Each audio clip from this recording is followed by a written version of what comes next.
Happy Friday and welcome back to F.a.N Question Friday. Hope you've had a great week. If you're new to F.a.N Question Friday, this is Food and Nutrition Question Friday. So any questions that come in from followers over the course of the week, I gather them and answer them on Fridays. Hope you've enjoyed the one-pot meals this week. They were definitely yummy to make, and I don't know about you, but after a day of either talking with patients or clients or doing projects all day or whatever, at the end of the day, when I've made a yummy meal, the last thing I want to do is have to work really hard to clean up a bunch of stuff afterwards. So these were really good, really easy. I'm not going to tell you what next week's theme is because it's kind of a surprise. I'm going to show you on Monday. It kind of goes with something I'm excited to share. So look for an IGTV coming up on Monday. That kind of goes along with the recipes, and I'm excited to share it with you. So that's your little teaser for the weekend. But we got some good questions in this week. And the first one was from a follower from a story I had posted earlier this week. I asked how many of you have a designated bacon grease container in your refrigerator. So I was kind of surprised it was only 47%. You know, I take your guys' scores on the votes that y'all have, and I really look at them because it does guide sometimes recipes or different, things that I might share more often. But 47%. So I even got some really hilarious comments too. One said that white gold's always in there in that jar. And that's true. It's white gold. We would not be throwing away bacon grease. But one of the questions was, a dietitian saving her bacon grease? What's up with that? So it kind of made me laugh too, because I remember when I was an intern 12 years ago, I observed a dietitian speaking with a patient in Eastern Appalachia, where I'm from, and she told this gentleman, he was like upper 60s, had some elevated cholesterol levels. She told him he could never have bacon grease or butter again. And I'm one to definitely show the way I feel on my facial expression sometimes, so hopefully I wasn't too obvious, but I had to probably be like, because he was too. Honestly, in that moment, a veil came over his face. He wanted nothing to do with what she had to say again. And I know in my practice with certain patients, if there were things I would ever say no to, never again, cutting things out of their diet, they probably would never come back to see me again. So what should have been said instead, or what is my recommendation for this little explanation? So saturated fat, that was what the dietitian was trying to implicate within that conversation, was he really needed to be careful of the amount of saturated fat in the diet. So in a normal healthy diet, we'd say that less than 10% of the calories need to come from saturated fat. Now, if you've got high cholesterol, it's more of a less than 5 to 7% should come from saturated fat. So what you see on a label is the amount of grams something has. So if you had a 2,000 calorie diet, that's going to be around 13 grams of fat from saturated fat should be, that's what you should limit to for the day.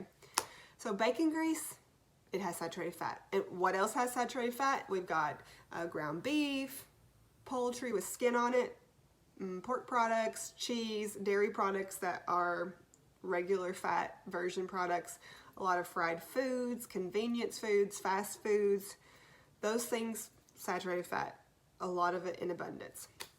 Plenty of research to show if you eat excess saturated fat, the likelihood of you having high cholesterol, heart disease increases. So you do have to watch the amount of saturated fat in your diet.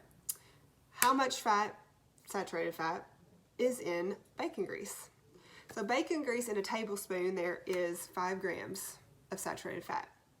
So what that dietitian should have told him, or asked first, not told, is, so, what do you season your foods with? And he probably would have said, my wife, or, we cook with bacon grease. Okay, so about how much bacon grease do you use in, say, green beans?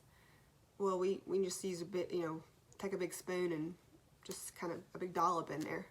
Okay, so do you think that, here's a measuring cup, do you think you use about this much? Okay, so maybe we should just try to scale it back a bit. Because, okay, what do we really like from bacon grease? We like the flavor. So she could have just made some adjustments with the amounts. If you put a teaspoon to a tablespoon in a big vat of green beans, it's going to give the bacon grease flavor that culturally we like. I also had the question of, what do you put bacon grease on? There's a lot of things that we like to cook with it. We do it with different vegetables. I did it with cabbage that day. Green beans is a big one. People like to sear it in steaks, sear their steaks in it. My favorite is fried green tomatoes in it, and I love hoe cakes in it. So I don't always have to put a whole big pan though of bacon grease. I might put a teaspoon to a tablespoon worth of bacon grease, and the rest might be some olive oil, avocado oil, or canola oil too. So you could kind of mix the different fats as well, but the principle of this is that I want the flavor from the bacon grease. So if there's only 5 grams in a tablespoon, and say you put a tablespoon in a pound of cornbread, there's going to be 8 slices of cornbread there.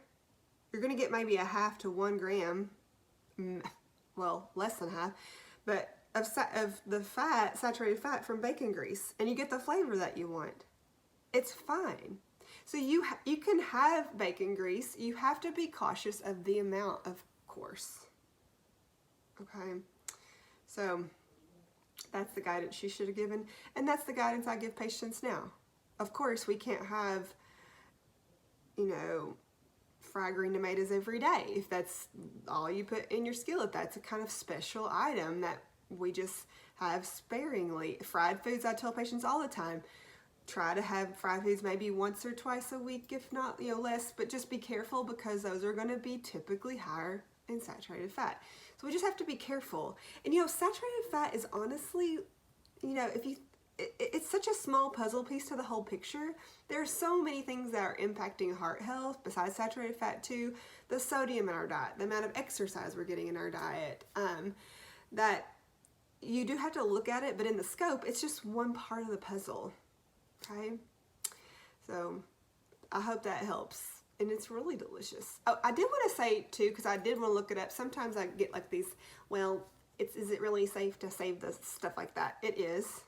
Now, I'll tell you, technically, the way that you're supposed to preserve your bacon fat safely is not on the counter, which is what a lot of people do, and you can do it at your own risk if you want. But what is the safest way is you got to get the solid bits out of the bacon grease, so it's just, you know, the fat. So a lot of people will maybe pour it through a coffee filter or a sieve of some sort so that all the solid bits are out, and then store it in the fridge. So in the fridge, it's good up to 6 months. In the freezer, it's good indefinitely, but that's kind of the safe way to do it. Some people put them in little ice cube tray, make little block, you know, tablespoon blocks or teaspoon blocks, and then you pop them out, use them like that. But it doesn't really take a lot to make a really good flavor for your foods. So that's a good question. I am a dietitian who saves my bacon grease. The next question that I had was, is there such a thing as too much or too little fruit? Doesn't matter what you see on social media, fruit is good for you. Someone that tells you an orange is not good for you, do not listen to the advice. Okay? So, with people with diabetes, you got to be cautious. Or if you're trying to lose weight, you do have to realize that there are carbohydrates and there are calories in there. So there is, you know, an upper limit of kind of in the grand scope of your caloric needs and your carb needs that you have to be careful for.